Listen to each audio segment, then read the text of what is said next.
नवऱ्याला म्हटलं मटण खाया बाहेर न्या, तर त्यांनी आणून दिली ही पिशवी.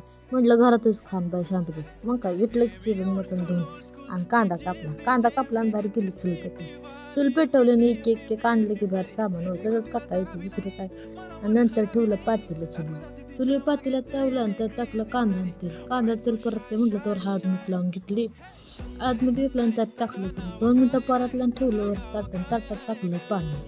आणि आता शिजू द्या. शिजते तर करूया मसाल्यामध्ये काय जिरं खोबरं लसूण तीळ आणि कोथिंबीर सगळं घेतलं. कोथिंबीर बारीक करून आणि नंतर तवायचं आणि काढलं नेकलं ना.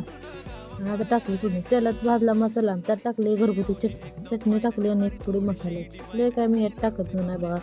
सगळं चांगलं मसाला हे करायचं भाजायचं आणि त्यात टाकायचं शिजवलेलं मटण. शिजवलेलं मटण टाकायचं पूर्ण टाकायचं रस.